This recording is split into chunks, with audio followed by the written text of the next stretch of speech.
तो hello guys, आज हम पढ़ेंगे rise of nationalism in Europe. तो उसमें स्टार्टिंग में एक पेंटिंग रहती है जिसे फ्रेडरिक सोरियो ने बनाया रहता है।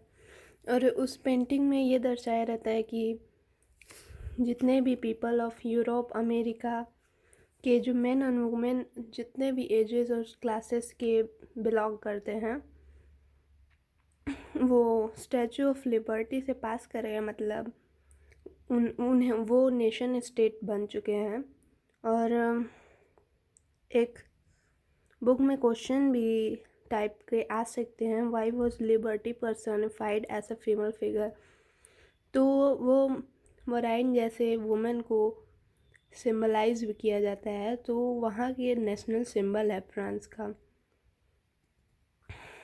और इस पेंटिंग में जैसे ये सब दिखाया गया है कि जितने भी मोनार्चीज एब्सोल्यूट इंस्टीट्यूशन ये सब जो इमेज का मेन फीचर और मेन एम है दर्शाने का, वो ये है कि वो सब ज़मीन पे टूटे फूटे कुछ पार्ट पड़े हुए हैं, जिससे कि ये पता लगता है कि अब सारे के सारे वर्ल्ड में चेंजेस आ रहे हैं, लोग डेमोक्रेसी की तरफ ज़्यादा बढ़ रहे हैं। और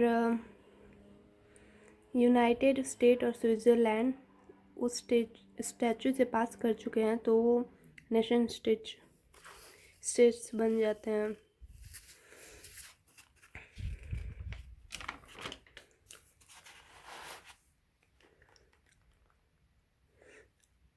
फ्रांस के पीछे ही जर्मनी अपना फ्लैग लेके रहती है उसमें। और अगर नेशन स्टेट्स बनना है तो लोगों के अंदर एक कॉमन आइडेंटिटी होनी चाहिए, शेयर्ड हिस्ट्री। और जो भी हिस्ट्री से वो मोटिवेट और स्प्रेड ऑफ नेशनलिज्म, ये सब से भी लोग वहाँ के मोटिवेट हो रहे थे। और मेजॉरिटी ऑफ इट्स सिटीज़न ये सब होते हैं, तभी नेशन स्टेट की फॉर्मेशन हो सकती है। और चलिए आगे टॉपिक पर बढ़ते हैं, French revolution and ideas of nation. तो फर्स्ट नेशनलिज्म फ्रांस में ही आया था 1789 में। और फ्रेंच रिवॉल्यूशनरीज बहुत से ऐसे मेजर्स और प्रैक्टिसेस ऐसे क्रिएट किए थे कलेक्टिव आइडेंटिटी बनाने के लिए, जैसे कि ideas of la patrie and la citizen, जिसका कि मतलब होता है फादरलैंड और सिटीज़न। और ये पूरे नेशन को एम्फसाइज करता है to enjoy equal rights under a citizen constitution. New french flag बनाए जाते हैं और स्टेट जनरल बनाए जाते हैं, जिसे रीनेम करके नेशनल असेंबली कर दिया जाता है। New hums were composed, oaths taken and martyrs commemorated. इसका मतलब ऐसे आप कह सकते हो मंत्र, जिसे कह के मोटिवेशन आ जाती हो और सोर्स ये सब किया जा रहा था। A centralized administrative system was put in place to formulate uniform laws सब सिटीजन्स के लिए आई थी। Customs duties and dues were abolished, ये सब अबॉलिश कर दिया गया था और uniform system of weight and measures को अडॉप्ट कर लिया गया था। Regional dialect were discouraged and french become the common language of the nation. तो जितने भी लैंग्वेज थे उनको छोड़कर फ्रांस में फ्रेंच को कॉमन लैंग्वेज बना दिया गया था नेशन का। इसी बीच में फॉर्मेशन ऑफ जैकोबिन्स क्लब्स हो रहे थे। इन सब इवेंट्स का स्प्रेड होते हुए, और जब नेपोलियन मोनार्च बने तो उन्होंने सारा डेमोक्रेसी को डिस्ट्रॉय कर दिया था, पर एडमिनिस्ट्रेटिव फील्ड में उन्होंने बहुत अच्छा सिस्टम रेशनल और इफ़िशिएंट बनाया। और नेपोलियन का code civil code of 1804, usually known as Napoleonic code, जिसमें equality before law, right to property, और उन्होंने abolish privilege based on birth कर दिया था। तो काफ़ी अच्छे चेंजेस किए थे उन्होंने। In Dutch republic, in Switzerland, in Italy, Germany, Napoleonic simplified administrative division, abolish feudal system and freed peasant from serfdom। तो फ्यूडल सिस्टम को अबॉलिश करके पीजेंट्स को फ्री कर दिया था। सर्फडम, सर्फडम मतलब किसी के अंडर में काम करना, लोग काम कराते हैं, वही चीज़ है serfdom. Abolish the feudal system and manorial dues, और जो भी टैक्सेस एक्सेस ये सब मैनोरियल ड्यूज में आ रहे थे। टाउन्स में ग्रुप बनाने के रेस्ट्रिक्शंस को हटा दिया गया था।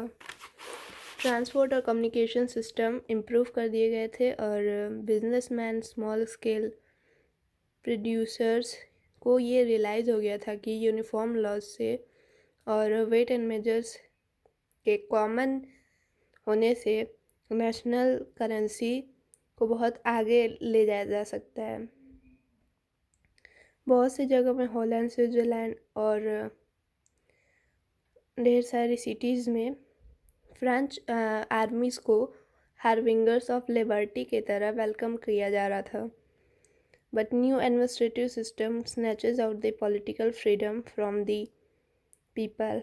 पर इन सबों में बस एक कमी हो गई थी, नेपोलियन ने लोगों से पॉलिटिकल फ्रीडम छीन लिया था। टैक्सेशन को इंक्रीज़ कर दिया था, सेंसरशिप लगा दी थी। सेंसरशिप जैसे कि आप जानते होंगे कि किसी भी काम करने के लिए परमिशन चाहिए होगी। फोर्स्ड कॉन्स्क्रिप्शन, लोगों को ऐड करते जा रहा था आर्मी में, क्योंकि उसे यूरोप को और पूरा जीतना था। फिर आगे टॉपिक पे चलते हैं, the making of nationalism in Europe. Canton जो चीज़ आपके बुक में है, ये इनकी मीनिंग है। इट ऑल्सो इंक्लूड, तो इसमें इतने रिंग में अलग अलग लैंग्वेजेस को लोग बोलते थे, कहीं पे कुछ कहीं पे कुछ। तो इन सब से ये पता चलता था कि इस सब चीज़ों से हम लोग नेशन स्टेट तो नहीं बना सकते। तो ये नेशनलिज्म की फीलिंग और idea of nation state emerge करने का आया कहाँ से। तो चलिए आगे बढ़ते हैं। Aristocracy and new middle class, जो सोशली और पॉलिटिकली लैंडेड अरिस्टोक्रेसी वो बहुत कम ही थे कॉन्टिनेंट में, जो फ्रेंच बोलते थे, और मेजॉरिटी पॉपुलेशन तो पीजेंट से ही भरा रहता था।